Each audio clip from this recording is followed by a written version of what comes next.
Pine Hollow was no ordinary forest. Blackened trees clawed at the sky. Twisted branches, like skeletal fingers, reached out to unwary travelers. The air hung heavy and cold.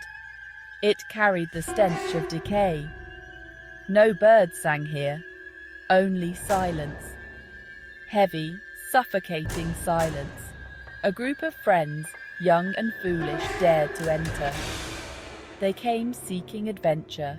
They found only dread. The forest pressed in, a living, breathing thing. Shadows stretched, long and gnarled.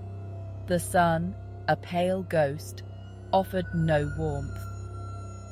As twilight descended, the forest came alive. Whispers slithered through the trees. They were old voices, filled with malice. The friends huddled closer, fear a cold hand around their hearts. Pine Hollow was awake, and it was hungry. They stumbled through the undergrowth. Each step was an effort. The forest floor seemed to writhe around their ankles. Vines, thick as serpents, snaked across the path. Thorns tore at their clothes, their skin. The whispers grew louder. They seemed to come from everywhere and nowhere. Mocking laughter echoed through the trees. The friends' breaths came in ragged gasps. They were lost, hopelessly lost. Then silence. A silence so profound it was deafening. They stopped, hearts pounding against their ribs. In the stillness they heard it, a low, guttural chanting. It seemed to rise from the very earth itself. Terror, raw and primal, seized them. They followed the sound. Their feet moved as if in a trance. Deeper into the forest they went. The air grew colder. They emerged into a clearing. A circle of ancient stones stood before them. The chanting was louder here. A fire blazed in the center. Shadows danced in the flickering light. A figure stood in the midst. The friends watched, paralyzed with fear. The old woman swayed, chanting louder.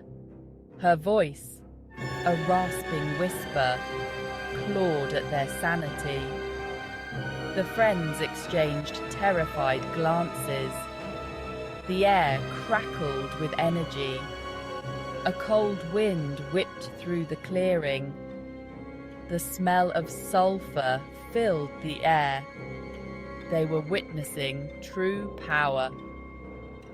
The old woman threw back her hood. Her eyes glowed with an unholy light. A cold smile spread across her lips. They were trapped. Terror lent them strength. They had to escape. They turned and ran. They didn't know where they were going. They just had to get away from that clearing, away from the witch. Branches whipped at them, tore at their clothes. They didn't care. They ran until their lungs burned, until their legs screamed for mercy. Still, they ran. The witch's laughter echoed behind them. It spurred them on. Finally, they burst out of the forest. They collapsed on the ground, gasping for breath. They were safe, for now. But they knew, deep in their hearts, that Pine Hollow would never truly let them go. They never spoke of that night again, but the forest haunted their dreams. The chanting, the smell of sulfur, the witch's eyes. It was a memory burned into their souls. Pine Hollow remained, a place of darkness and dread. Some say the witch still haunts the forest, waiting for her next victims, waiting to claim new souls. The curse of Pine Hollow lived on, a reminder that some places are best left undisturbed, a reminder that some evils never die, they only sleep